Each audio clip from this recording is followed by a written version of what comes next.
What is up, Bucs Nation? Welcome back to another one of my videos. I know it's been a really long time. I haven't recorded a Bucs video in 4 months since the schedule released. And as you can see, I have a different background. I moved from Kansas City to Las Vegas for my internship, so now I have like a little bedroom that's turned into like an office space. So sorry that I don't have a lot of Bucs decor yet. I'm still trying to figure out like where's the best spot to record and, you know, do my videos and all of that, since this is a shared space with my wife for her work and things like that. So I'm still working on that. Hopefully throughout the season I'll have a little more Bucs things up, or, you know, figure out a different way instead of being like a closet and a door behind me. But anyways, feels good to be back. Might feel a little awkward for me, but welcome back. I am Ramy B, if you didn't know. If you are new here, I post weekly Buccaneer reaction videos. I've been off of the Buccaneer video stuff through the summer because I was moving and transitioning to an internship and all that stuff, so it's been really busy. But I am now here, post Cowboys game, season opener game, and I'm ready to dive back into it. If you see me looking over to my side, I have my computer up with some stats and things that I want to discuss so I don't forget and ramble. But let's get started. So, feels good to have a football game after 7 months, 8 months, something like that. The Buccaneers, honestly, I'm gonna be honest, I was surprised. I thought we would come out and have a dominant, convincing victory, but it proved to be otherwise. Definitely shout out to the Dallas Cowboys because they definitely played their asses off and were much better than I thought. So yeah, let's get into it. We won a 31-28 game. The game was, the score was much closer than what the game really felt like because Dallas was really dominating us on both ends of the floor. We had 431 yards of total offense with 4 turnovers, being 2 picks and 2 fumbles. And the Cowboys had 451 yards of total offense with 1 turnover, which was a Dak pick. The game was definitely not that close. Dallas missed. They left 7 points on the board with 2 missed field goals and an extra point. They definitely had the ball inside of our red zone a couple of times that they couldn't really connect with and had to settle for a kick, which ended up missing. So the score, I feel like we kind of lucked out, but I guess that's what good teams do. They play bad and they still find a way to pull it out. There was an interesting stat I saw on Twitter. It said we're the first team in NFL history to lose the turnover margin by at least 3, have 100 yards in penalties, and allow 450 yards of offense to the opponent and still win the game. And you know, the NFL now, this is the 101st year, I think. So out of all that, you know, 100 full seasons worth of games, and we were the first team to do that. That's definitely, you know, crazy to think about. The 4 turnovers were definitely horrible, which I'll get into as I talk about players. And then the penalties, 100 yards in penalties, we were playing very choppy. I think the refs were a little picky at times, and it seemed like they were letting Dallas get away with some things and they were kind of being really tacky with us. But it is what it is. We pulled off the W at home in front of a packed Raymond James. I really wish I could go, but now I live further away. So we'll see. I'm going to try definitely to get to a game this season if possible. They're coming to LA soon. It's not too far. I really want to go to the Saints Sunday night game at home, but we'll see. We'll see what's going on. But let's get into individual stats. So Brady was 32 of 50 for 379 yards, 4 touchdowns and 2 interceptions. I think Brady played a phenomenal game given he was under pressure a little bit, not too much, but he had a couple times we had to get rid of the ball, and he had that little falling throw to Leonard Fournette, pulling off his little Mahomes and all that. But the 2 picks I don't put on him. The first one was a tipped ball that Leonard Fournette should have had, and then the second one was just a Hail Mary at the end of the half. That was really inconsequential. I think that's the right use of the word. Throwing a Hail Mary at the end of the half. Now they did return it kind of halfway, but still it didn't really result in anything, so no worries on that. But overall, I think he had a good game. He, you know, threw the ball where he needed to be. He did suffer from a couple of drops from Evans, as well as Chris Godwin, which would have, you know, pushed those numbers up a little bit. Definitely would have had him over 400 yards. Running game was not that good. Fournette was 9 for 32 yards. Rojo was 4 for 14. Rojo had that fumble, which ended up really costing him his opportunities. I don't know why, you know, they usually bench him immediately, and then they let Fournette had, you know, contributed to a pick and they left him in. I really don't think the coaching staff liked Rojo that much. I would have liked to see more Giovanni Bernard. I know we got him in there. He provides a little bit of a spark. He's quicker than he looks or you'd anticipate. Wish I would have seen him in there, especially after those turnovers and things like that, but I feel like we didn't really see him at all. Going into receiving, our best wide receiver was Antonio Brown, 5 for 121 and a touchdown on a bomb, 48-yard bomb. Maybe it was 49. I think Antonio Brown's going to have a huge year. He's going to look like prime AB. I don't think he's going to put up the same like 1,400 yards, 1,500 yards because of all the talent that we have, but I think he is definitely going to be up there. Godwin was 9 for 105 and 1 touchdown. Potentially could have had a second touchdown, but it fumbled at the end of the little past halfway through the fourth quarter, and then he dropped also another kind of deep ball kind of inside the 5. Gronk was 8 for 90 and 2 touchdowns. Fournette 5 for 27. Evans was 3 for 24, and Giovanni Bernard was just 2 for 12. I do want to talk about the AB, Chris Godwin, Mike Evans thing, because I'm seeing a lot of people on Twitter saying, is Brady going to be all right with Antonio Brown being the number 3? And I think that's not really the right way to look at it, because we have 3 number 1 receivers.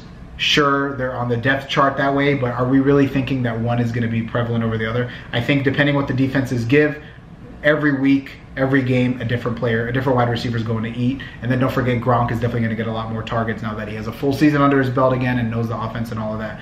So I think it's really, you know, a stupid debate, because they're going to be interchanged a lot. AB is going to play the 1, you know what I'm saying? And Chris Godwin plays the slot sometimes. He plays outside sometimes. So I think it doesn't really matter. We're looking for mismatches. Everyone's last year, Evans didn't do nothing the first game against the Saints and exploded against the Panthers the second game. Then he went a stretch without any, and then at the end he exploded at the end of the season. So I think it's really going to be like that. I feel like teams right now are going to still focus on doubling Mike, because he is the bigger threat. He can catch those 50-50 balls, jump, all of that. But as AB and Godwin start to eat, I think the defenses are going to shift to AB just because he is more explosive. So either way, that's that. Defensively, we didn't play as well. We lost a couple of players. Mike Edwards, who got hurt, and I think he ended up coming back. Sean Murphy-Bunting, they said, just dislocated his elbow, so he should be back. Shouldn't be out too long. But we let Dak throw 58 times for 42 completions, 403 yards, 3 touchdowns, and an interception. I think Dak really stood well in the pocket and was able to stand in front of the pass rush. Now, our corners were playing off. It seemed like they were playing 8 to 10 yards off and bailing out immediately, which left a lot of things easy for Dak. I don't think he should have had that much. I don't think he should have the opportunity to throw as fast as he did throughout the game, which is why he had 42 completions for 400 yards. It's under 10 yards of completion. 58 attempts. I think the average jumps down to almost 6.87 yards per attempt. So very, very, very low in that sense. I don't think that's going to be the case moving forward. I know Jordan Whitehead was out, and Sean Murphy-Bunting got hurt, so they're really picking on Dean a lot, and Cockrell. But I think that as you know, our corners come back, Sean Murphy-Bunting, and they kind of get back in the groove of things, they're going to tighten that up, maybe play a little more more press coverage. I think Dallas has too many weapons. We're not going to face many teams, if any, this season that have 3 really good wide receivers. So I think it's going to be definitely a different approach moving forward. But we kind of had to play zone, I guess, in that sense. It wasn't really the best look, and but you know, it is what it is. But Shaq Barrett had 1 sack. I think it was the only sack of our game. There was a couple more opportunities that Dak just slipped out of or got the ball out. Carlton Davis had 1 interception. He almost had a second one in the end zone, which I think ended up resulting in a missed field goal anyways, but still would have been cool to have. Levante had 11 tackles. Devin White had 10. I feel like our linebackers were kind of quiet overall. Yeah, they had good amount of tackles, but not so many splash plays, and that was mostly because Dallas didn't even really run the ball. And I think they showed the blueprint. Other teams moving forward this season are going to just start throwing all over us and kind of neutralizing the pass rush with an extra tight end on their O-line or their running back picking up blocks, kind of what Dallas did. So I think it's really going to be on our secondary to really prove that they can maintain coverage and cover well for 3-4 seconds at a time until our pass rush goes in. I do want to shout out Joe Tryon Shoyinka, I think is his name. I'm just going to call him JTS moving forward. I think that's what he should be called. 2 tackles. He did have a couple of opportunities where he almost hit Dak, but Dak got it off. But you could see JTS is really, he's really athletic. That man is gifted. When you see him play, he's very natural. He's a natural athlete, can stretch, can hit different angles. He's really like a more athletic JPP, which is crazy to think of because JPP is very athletic. But yeah, that kid's going to be a stud. And then JPP had 6 tackles, shedding off blocks to go after the tackling running backs and stuff like that. But overall, I don't think it was a great game. I think it was great that we were able to overcome the turnovers and the penalties and the injuries to win. Next week, I think we're playing against Atlanta, who don't expect to be that good, but they do have Matty Ice, who can throw the ball. But again, they're missing Julio Jones. I think that should be a win too. I think we're playing at home, maybe, or maybe we're on the road. I don't remember exactly. But that should be an easier game for us. I think Dallas has a lot of talent, and their issue was always coaching. And I think today showed that if they can put it all together, they can be definitely a threat. But yeah, either way, it wasn't a pretty game, but I'm happy we started off the season with a win, especially compared to last year when we lost the first game to the Saints. So 1-0, got that off the plate. schedule should be kind of a little smoother for the next couple of weeks. I think actually next week, and then we go to the Rams. So yeah, definitely comment down below what you think of the performance. Obviously, nobody's going to think it's a great performance. We definitely left a lot of plays out on the field. There was definitely a lot of opportunities that we would like to have back. If we didn't turn the ball over, especially that Godwin one, we would have scored, all of that. And also, sorry, I don't even know how I missed this. Suck Up only needed to make one field goal, and it was the one. There was that picture of Brady on the sideline with his like evil face when Dallas went up at the end with the kick, and it was like, once you saw that face, like, yeah, Tom got this. We were going to win this. So definitely everybody kind of carried their weight when needed and stepped up, holding Dallas to a field goal at the end instead of a touchdown. Our offense getting into range, and then our special teams for kicking. Jaden Mickens, I know Darden was kind of hurt, but is his name Jaden Mickens? I don't know. I'm missing, I don't know. Again, I'm confused. Jalen Darden and then Mickens. Mickens balled out too, definitely knowing that he was probably going to lose his job, or he did lose his job. He was on the practice squad. He had a couple beautiful returns as well that set up some drives for us. But yeah, I think definitely a learning opportunity. I think still, you know, the team was a little bit rusty since they didn't play together in preseason that much. We played Houston. The offense only had 2 drives. So again, we scored 31 points. I think we're undefeated when Brady scores 30 or more. We haven't lost a game, so that's crazy. It seems like the magic number for us is 30 points. The defense should tighten up moving forward, and you know, as they kind of get reacclimated and trying to fit Tryon into different spots. But yeah, I'm being long-winded. Comment down below what you think of the game.